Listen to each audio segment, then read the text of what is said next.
आगामी लोकसभा चुनाव में जीत की रणनीति को लेकर बीजेपी के राष्ट्रीय पदाधिकारियों का 2 दिनों तक मंथन चला है। भाजपा के राष्ट्रीय अध्यक्ष जेपी नड्डा की अध्यक्षता में हुए मंथन में पहले दिन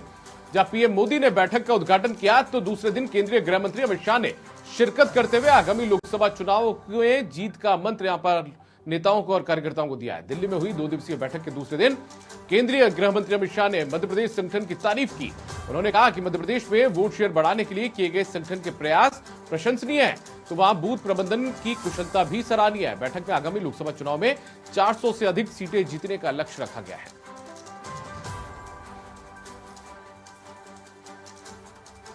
तो बीजेपी ने अब की बार नारा दिया है अपने कार्यकर्ताओं को, नेताओं को बैठक के अंदर कि अब की बार 400 पार, लिहाजा 400 से ज्यादा लोकसभा सीटें जीतने के लिए यहां पर अमित शाह, जो कि चाणक्य माने जाते हैं देश की राजनीति में और खासतौर पर बीजेपी के लिए,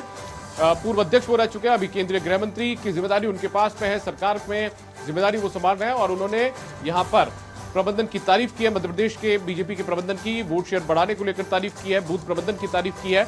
और यदि बात की जाए तो 2 दिन तक ये मंथन बीजेपी का चला है, महामंथन इसे हमें कहना होगा। पहले दिन प्रधानमंत्री नरेंद्र मोदी ने यहां पर शिरकत की, तो दूसरे दिन अमित शाह यहां पर शिरकत करते हुए नजर आए और चुनाव में जीत का मूल मंत्र यहां पर दिया गया है। दरअसल 2014 का लोकसभा जो चुनाव था उसमें बीजेपी ने जीत यहां पर दर्ज की थी, सरकार बनाई थी और उसके बाद में 2019 में भी लोकसभा के चुनाव में जीत दर्ज बीजेपी ने की और सरकार को रिपीट किया। अब बीजेपी की कोशिश है कि 2024 में भी परिणाम 2014 और 2019 से भी ज्यादा बेहतर आए सीटों के लिहाज से, इसलिए पूरी कवायद और पूरी कोशिश यहां पर की गई है। 5 राज्यों में विधानसभा के चुनाव संपन्न हो चुके हैं, उनमें से 3 चुनावों के अंदर यानी कि 3 राज्यों के अंदर बीजेपी ने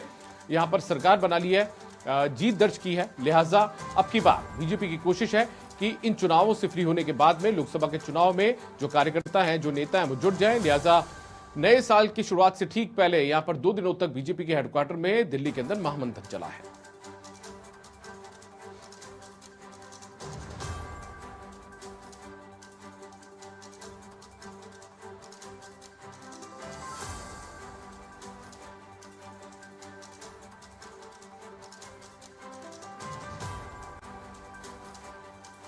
बीजेपी पदाधिकारियों का 2 दिवसीय मंथन हुआ है दिल्ली के अंदर। और राजस्थान की यदि हम बात करें तो राजस्थान से भी कई नेताओं ने यहां पर शिरकत की है। पूर्व मुख्यमंत्री वसुंधरा राजे, पार्टी की राष्ट्रीय उपाध्यक्ष, वो भी पहुंची बैठक में हिस्सा लेने के लिए। इसके अलावा चित्तौड़गढ़ से सांसद और पार्टी के प्रदेश अध्यक्ष सीपी जोशी, संगठन महामंत्री चंद्रशेखर, ये तमाम वो चेहरे हैं जो राजस्थान की राजनीति में बड़ा दखल रखते हैं बीजेपी के अंदर और ताल्लुक रखते हैं, संगठन की जिम्मेदारियां हैं। तो ऐसे में इन लोगों ने भी, नेताओं ने भी वहां पर पहुंचकर हिस्सा लिया है इस बैठक में।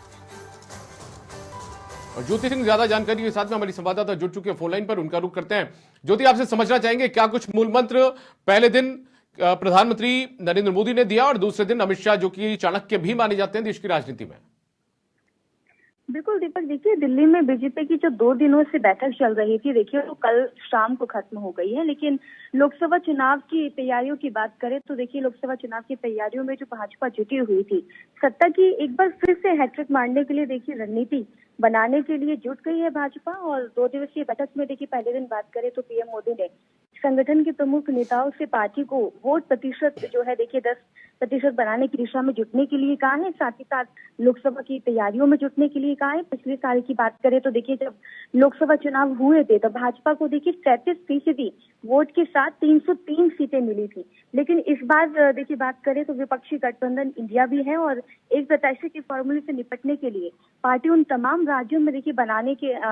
जीतने के लिए रणनीति जो है बनाती हुई दिखाई दे रही है और लड़ाई करने का फैसला जो है जुटाती हुई दिखाई दे रही है। वहीं पार्टी कमजोर जहां पर है वहां पर मजबूत स्थिति में जो है बनाने के लिए रणनीति बनाई गई है। दूसरी तरफ बात करें, खासतौर पर ध्यान जो है देखिए फोकस जो है वो दक्षिणी भारतीय राज्यों पर देने के लिए कहा गया है, क्योंकि इस वक्त अगर हम 5 राज्य जो कि जहाँ पर संपन्न हुए हैं तो देखिए हम हाल ही में बात करें तमिलनाडु और उससे पहले की बात करें कर्नाटका, जहाँ पर कांग्रेस की सरकार जो है देखिए बनती हुई दिखाई दी है। तो इसीलिए देखिए पीएम मोदी ने भी सभी कार्यकर्ताओं को और वरिष्ठ नेताओं को ये कहा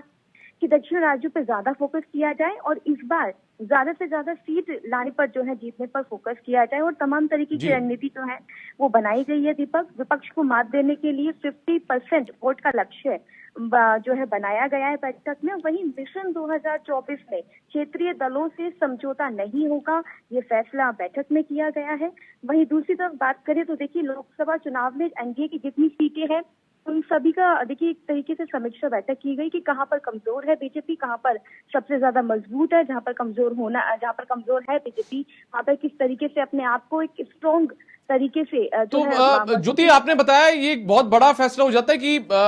किसी क्षेत्रीय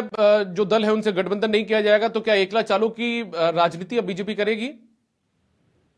बिल्कुल देखिए पार्टी ने जिस तरीके से राज्यों में जो क्षेत्रीय दल है उनके साथ समझौते के लिए मना कर दिया है, यानी कि गठबंधन नहीं करेगी जो क्षेत्रीय दल है, तो ऐसे में बीजेपी खुद ही उन राज्यों में उतरेगी, यानी कि सारी सीटों पर चुनाव लड़ने की तैयारी में बीजेपी है। तो ये एक बहुत बड़ी घोषणा है और फैसला है बीजेपी की तरफ से। ठीक है, लेकिन जी चलिए, बहुत शुक्रिया आपका ज्योति सिंह इस तमाम जानकारी के लिए। तो कई फैसले लिए गए हैं, 400 पार सीटें किस तरीके से आ पाए, इसको लेकर 50% वोट शेयर किस तरीके से हासिल कर पाए बीजेपी, इन तमाम चीजों को लेकर मूल मंत्र दिया गया और कुछ सुझाव जो मिले उसके मुताबिक हो सकता है कि आगे आने वाले दिनों में जो क्षेत्रीय दल है उनसे गठबंधन भी बीजेपी ना करे, यानी कि खुद अपने स्तर पर चुनाव पूरे देश में बीजेपी लड़ती हुई नजर आए और खासतौर पर साउथ के अंदर यानी कि जो दक्षिण भारत है उस पर फोकस करने की सलाह भी इस बैठक के दौरान दी गई है।